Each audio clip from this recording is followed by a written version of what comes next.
Hello students, আমার চ্যানেলে তোমাদেরকে স্বাগত। শুরু করছি মাধ্যমিক 2026 ভূগোল শর্ট কোশ্চেন্স মক টেস্ট 5। তো আমি তোমাদের কিন্তু শর্ট প্রশ্নের ওপরে মক টেস্ট নিচ্ছি। তো প্রত্যেক দিনই ইতিহাস এবং ভূগোলের আমি কিন্তু মক টেস্ট তোমাদের সামনে তুলে ধরছি। 20টি প্রশ্ন, 20টির মধ্যে কতগুলি পারছো দেখে নেবে, ঠিক আছে? তো এই মক টেস্টের মাধ্যমে তুমি শর্ট প্রশ্ন তোমার কতটা প্রিপারেশন আছে সেটা তুমি জানতে পারবে। এই প্রশ্নগুলো কিন্তু ডিরেক্ট কোশ্চেন অর্থাৎ এসকিউ আকারে দিয়েছে, কিন্তু এই প্রশ্নগুলো কিন্তু তুমি পরীক্ষায় এমসিকিউ আকারে, শুদ্ধ অশুদ্ধ আকারে বা এসিকিউ আকারে বা শূন্যস্থান আকারেও কিন্তু পেয়ে যাবে, ঠিক আছে? তো সুতরাং শর্ট প্রশ্ন যেমনই হোক না কেন, ডাইরেক্ট মুখস্থ করাই সব থেকে ভালো। আর তুমিও যাচাই করতে পারবে তুমি শর্ট প্রশ্ন তোমার প্রিপারেশন কতটা হয়েছে, ঠিক আছে? তো চলো, মাধ্যমিক 2026 ভূগোল শর্ট কোশ্চেন্স মক টেস্ট 5 ভিডিওটা প্রথম থেকে শেষ পর্যন্ত দেখবে, ঠিক আছে? তোমরা অবশ্যই অনেকেই কমেন্ট সেকশনে কমেন্ট করছো কতগুলো পারছো বা তোমাদের মক টেস্ট ভালো লাগছে, সেটাও তোমরা অনেকেই চাইছো আরও বেশি করে মক টেস্ট দিতে। তো অবশ্যই তোমাদের এই কমেন্টে সত্যি আমি খুব খুশি। তো তোমরা আরও বেশি করে একটু শেয়ার করো স্টুডেন্টস তোমার বন্ধুদের কাছে, ঠিক আছে? যাতে তোমার বন্ধুরাও যাতে মক টেস্টটা দিতে পারে। ওকে, প্রথম থেকে শেষ পর্যন্ত ভিডিওটা দেখো। তো শুরু করি। 20টি প্রশ্নের মধ্যে কতগুলো পারছো অবশ্যই দেখে নাও। 20টির মধ্যে তোমরা কত নাম্বার পেলে আমাকে কমেন্ট সেকশনে জানাবে, ঠিক আছে? প্রথম প্রশ্ন দেখো, আবহবিকারের ফলে সৃষ্ট শিলাচূর্ণকে কি বলে? বলো। আবহবিকারের ফলে সৃষ্ট শিলাচূর্ণকে কি বলে? আবহবিকারের ফলে সৃষ্ট শিলাচূর্ণকে কি বলে? বলো দেখি। উত্তর কিন্তু এখানে রোগোলিথ বা রেগোলিথ। উত্তর হবে রেগোলিথ, ঠিক আছে? রেগোলিথ। 2 নম্বর প্রশ্ন, নদীর নিক পয়েন্টে কোন জলপ্রপাত সৃষ্টি হয়? বলো। সরি, ওখানে উত্তরটা হয়ে গেছে। নদীর নিক পয়েন্টে কোন ভূমিরূপ হবে? এখানে কোন ভূমিরূপ সৃষ্টি হয়, ঠিক আছে? প্রশ্নটা হলো নদীর নিক পয়েন্টে কোন ভূমিরূপ সৃষ্টি হয়। ওকে, তো উত্তরটা আমি এখানে বলেই ফেলেছি। তো উত্তর হবে জলপ্রপাত, ঠিক আছে? তো নদীর নিক পয়েন্টে কিন্তু জলপ্রপাত সৃষ্টি হয়। প্রশ্ন এইভাবে থাকবে, নদীর নিক পয়েন্টে ড্যাশ সৃষ্টি হয় বা কোন ভূমির সৃষ্টি হয়, বা তোমাদের এমসিকিউতেও দিতে পারে, ঠিক আছে? পরের প্রশ্ন থাকো, হিমবাহ ও পর্বতগাত্রের মধ্যে সংকীর্ণ ফাঁককে কি বলে? বলো দেখি। হিমবাহ ও পর্বতগাত্রের মধ্যে সংকীর্ণ ফাঁককে কি বলে? হিমবাহ ও পর্বতগাত্রের সংকীর্ণ ফাঁককে কি বলে? পর্বতগাত্রের মধ্যে সংকীর্ণ ফাঁককে কি বলে? এটা উত্তর হবে বাকশৃণ্ড। উত্তর হবে কিন্তু বাকশৃণ্ড, ঠিক আছে? পরের প্রশ্ন, বহিঃবিধৌত সমভূমির মাঝে মাঝে সৃষ্ট গর্তগুলিকে কি বলে? বহিঃবিধৌত সমভূমির মাঝে মাঝে সৃষ্ট গর্তগুলিকে কি বলে? বলো দেখি। বহিঃবিধৌত সমভূমির মাঝে মাঝে সৃষ্ট গর্তগুলিকে কি বলে? উত্তর হবে কিন্তু কেটল। উত্তর কেটল, ঠিক আছে? একটু শেয়ার করবে স্টুডেন্টস। চলো আমরা চলে যাই পরের প্রশ্নে। পৃথিবীর বৃহত্তম উপত্যকা হিমবাহের নাম কি? 5 নম্বর প্রশ্ন, পৃথিবীর বৃহত্তম উপত্যকা হিমবাহের নাম কি? বলো। পৃথিবীর বৃহত্তম উপত্যকা হিমবাহের নাম কি? বলো। পৃথিবীর বৃহত্তম উপত্যকা হিমবাহের নাম হুবার্ট, ঠিক আছে? পরের প্রশ্ন, সিয়াচেন হিমবাহ কোন পর্বতমালায় অবস্থিত? 6 নম্বর প্রশ্ন, সিয়াচেন হিমবাহ কোন পর্বতমালায় অবস্থিত? বলো, সিয়াচেন হিমবাহ কোন পর্বতমালায় অবস্থিত? অবশ্যই কিন্তু একটু শেয়ার করবে, ঠিক আছে? আর কত পাচ্ছ, 20-র মধ্যে কতগুলো হচ্ছে তোমরা অবশ্যই একটু আমাকে জানিও। সিয়াচেন হিমবাহ কিন্তু কারাকোরাম পর্বতমালায়, ঠিক আছে? কারাকোরাম পর্বতমালায় অবস্থিত, ঠিক আছে? পরের প্রশ্ন, মরু অঞ্চলের লবণাক্ত হ্রদকে কি বলে? মরু অঞ্চলের লবণাক্ত হ্রদকে কি বলে? বলো। মরু অঞ্চলের লবণাক্ত হ্রদকে কি বলে? মরু অঞ্চলের লবণাক্ত হ্রদকে কি বলে? প্লায়া বলে। মরু অঞ্চলের লবণাক্ত হ্রদকে প্লায়া বলে। পরের প্রশ্ন, মরু অঞ্চলের শুষ্ক নদীখাতকে কি বলে? মরু অঞ্চলের শুষ্ক নদীখাতকে কি বলে? মরু অঞ্চলের শুষ্ক নদীখাতকে কি বলে? না, মরু অঞ্চলের শুষ্ক নদীখাতকে ওয়াদি বলে, ঠিক আছে? পরের প্রশ্ন, বায়ুমণ্ডলের কোন স্তরে উল্কাপিণ্ড এসে নিভে যায়?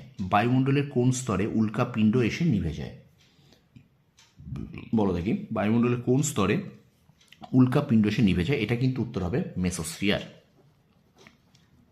মেসোস্ফিয়ার, ঠিক আছে? পরের প্রশ্ন দেখো, ওজন গহ্বর পরিমাপক যন্ত্রের এককের নাম কি? ওজন গহ্বর পরিমাপক এককের নাম কি? বলো। ওজন গহ্বর পরিমাপক এককের নাম কি? ওজন গহ্বর পরিমাপক এককের নাম কিন্তু ডপসন এককে ওজন গহ্বর মাপ হয়, ঠিক আছে? পরের প্রশ্ন, সৌরশক্তির যে অংশ পৃথিবীতে এসে পৌঁছায় তাকে কি বলে? ভীষণ ইম্পর্টেন্ট। সৌরশক্তির যে অংশ পৃথিবীতে এসে পৌঁছায় তাকে কি বলে? বলো। সৌরশক্তির যে অংশ পৃথিবীতে এসে পৌঁছায় তাকে কি বলে? পৃথিবীতে পৌঁছায় তাকে কি বলে? এটা উত্তর হবে ইনসোলেশন। ইনসোলেশন, ঠিক আছে। তো স্টুডেন্টস, তোমরা অবশ্যই এটাকে, এই মক টেস্টটাকে একটু শেয়ার করে দাও, ঠিক আছে। তোমার বন্ধুরাও যাতে এই মক টেস্ট ভালো করে দিতে পারে, ঠিক আছে। তো অবশ্যই তোমরা একটু শেয়ার করে দাও। তোমার বন্ধুরাও যাতে নিজেদেরকে শর্ট প্রশ্নের যাচাই করতে পারে, অবশ্যই তোমরা একটু শেয়ার করবে। আর একটা কথা বারবার বলবো, শর্ট প্রশ্ন কিন্তু কোনো সাজেশন হয় না। শর্ট প্রশ্ন তুমি 36টা শর্ট প্রশ্ন আছে তোমার, ভূগোলে বলো, ইতিহাসে বলো। তো শর্ট প্রশ্ন তুমি যতটা করে আসতে পারবে তুমি কিন্তু সেই নাম্বার পাবে। ভূগোলে কিন্তু 2, 3, 5 সবাই কমন পাবে, কিন্তু শর্ট প্রশ্ন কমন কিন্তু সবাই পায় না, বা শর্ট প্রশ্ন কিন্তু কমন পাওয়া যায় না। বছরের শুরু থেকে যে শর্ট প্রশ্ন ভীষণ জোর দেবে, আমি বারবার বলতাম, শর্ট প্রশ্নের উপর যারা জোর দেবে, বইটাকে খুঁটিয়ে পড়বে বা আমার ক্লাসগুলোকে ভালো করে করেছে, তাদের আশা করি শর্ট প্রশ্নের কোনো অসুবিধা হওয়ার কথা নয়, ঠিক আছে।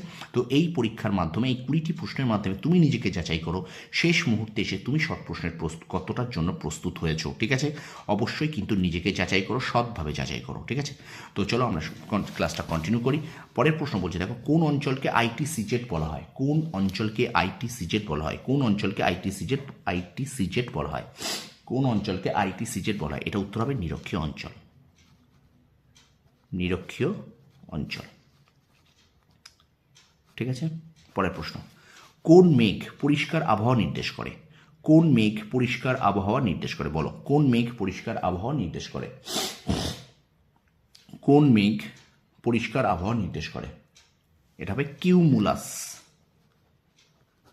কিউমুলাস মেঘ, ঠিক আছে। কিউমুলাস মেঘ পরিষ্কার আবহাওয়া নির্দেশ করে।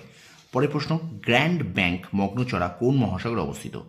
গ্র্যান্ড ব্যাংক মগ্নচড়া কোন মহাসাগরে অবস্থিত? উত্তর ভালো করে দেখো, গ্র্যান্ড ব্যাংক মগ্নচড়া কোন মহাসাগরে অবস্থিত? এটা উত্তর হবে কিন্তু আটলান্টিক। আটলান্টিক মহাসাগরে অবস্থিত, ঠিক আছে। আটলান্টিক মহাসাগর, ওকে। পরের প্রশ্ন দেখো, হিম প্রাচীর কোন মহাসাগরে দেখা যায়? হিম প্রাচীর কোন মহাসাগরে দেখা যায়? বলো, হিম প্রাচীর কোন মহাসাগরে দেখা যায়? হিম প্রাচীরও কিন্তু আটলান্টিক মহাসাগরে দেখা যায়। আটলান্টিক, ঠিক আছে। হিম প্রাচীর আটলান্টিক মহাসাগরে দেখা যায়, ঠিক আছে। পরের প্রশ্ন, ভারতের পূর্বতম স্থানের নাম কি? ভারতের পূর্বতম স্থানের নাম, ভারতের পূর্বতম স্থানের নাম কি? বলো, ভারতের পূর্বতম স্থানের নাম কি? ভারতের পূর্বতম স্থানের নাম কিবিথু। ভারতের পূর্বতম স্থানের নাম কিবিথু। পরের প্রশ্ন, 17 নম্বর, কচ্ছ শব্দের অর্থ কি? বলো, কচ্ছ শব্দের অর্থ কি? কচ্ছ শব্দের অর্থ কি? বলো, কচ্ছ শব্দের অর্থ কি? কচ্ছ শব্দের অর্থ জলাময়, জলাময় ভূমি। কচ্ছ শব্দের অর্থ জলাময় ভূমি। পরে প্রশ্ন দেখো, লোকটাক হ্রদ ভারতের কোন রাজ্যে অবস্থিত? লোকটাক হ্রদ ভারতের কোন রাজ্যে অবস্থিত? লোকটাক হ্রদ ভারতের কোন রাজ্যে অবস্থিত? 18 নম্বর প্রশ্ন, লোকটাক হ্রদ ভারতের কোন রাজ্যে অবস্থিত? উত্তর কিন্তু মণিপুর। উত্তর হবে মণিপুর, ঠিক আছে। একটু বেশি করে শেয়ার করবে স্টুডেন্টস। এবার পরের প্রশ্ন, 19 নম্বর প্রশ্ন দেখো, কোন ঋতুকে মৌসুমী বায়ুর প্রত্যাবর্তনকাল বলা হয়? কোন ঋতুকে মৌসুমী বায়ুর প্রত্যাবর্তনকাল বলা হয়? কোন ঋতুকে মৌসুমী বায়ুর প্রত্যাবর্তনকাল বলা হয়? কোন ঋতুকে মৌসুমী বায়ুর প্রত্যাবর্তনকাল বলা হয়? উত্তর কিন্তু এখানে শরৎকাল বা শরৎ ঋতু। শরৎকাল, ঠিক আছে। এবং 20 নম্বর শেষ প্রশ্ন, ভারতের প্রথম সুতাকল স্থাপিত হয় কোন রাজ্যে? ভারতের প্রথম সুতাকল স্থাপিত হয় কোন রাজ্যে? বলো, ভারতের প্রথম সুতাকল স্থাপিত হয় কোন রাজ্যে? ভারতের প্রথম সুতাকল স্থাপিত হয় কোন রাজ্যে? উত্তর কিন্তু হবে পশ্চিমবঙ্গ। পশ্চিমবঙ্গ, ঠিক আছে। তো এই ছিল 20 নম্বরের একটি মক টেস্ট নাম্বার 5। ভিডিওটা ভালো লাগলে লাইক করবে, কমেন্ট করবে, বন্ধুদের মাঝে বেশি করে শেয়ার করবে। তোমার প্রত্যেকটা বন্ধুর কাছে একটু বেশি করে শেয়ার করো, ঠিক আছে। আর আমার চ্যানেল নতুন হলে অবশ্যই একটু চ্যানেলটাকে সাবস্ক্রাইব করে রাখো, ঠিক আছে। কারণ পরবর্তীকালে আমার চ্যানেলটা তোমার 11-12 প্রয়োজন হবে। তো আপাতত মন দিয়ে এই পরীক্ষাগুলো দাও। 20-র মধ্যে কত পাচ্ছ অবশ্যই আমাকে কমেন্ট সেকশনে কমেন্ট করে জানাও। নিজেকে যাচাই করো, সৎ পথে মানে সততার সাহায্যে যাচাই করো, ঠিক আছে? আমি প্রশ্নগুলো বলার আগে তুমি কিন্তু উত্তরগুলো তুমি খাতায় লিখে রাখবে, ঠিক আছে? তো সেইভাবে তুমি নিজেকে যাচাই করতে পারবে, তুমি 20-র মধ্যে কতগুলো পাচ্ছ, তাহলে তুমি বুঝতে পারবে তোমার প্রিপারেশন শর্ট প্রশ্নের কতটা প্রস্তুত আছে, ঠিক আছে? তো ভিডিওটা এখানেই শেষ করছি। অবশ্যই লাইক করবে, কমেন্ট করবে, বন্ধুদের মাঝে বেশি করে অবশ্যই কিন্তু শেয়ার করবে। তোমরা সফল হও, তোমাদের সাফল্য কামনা করি। ধন্যবাদ।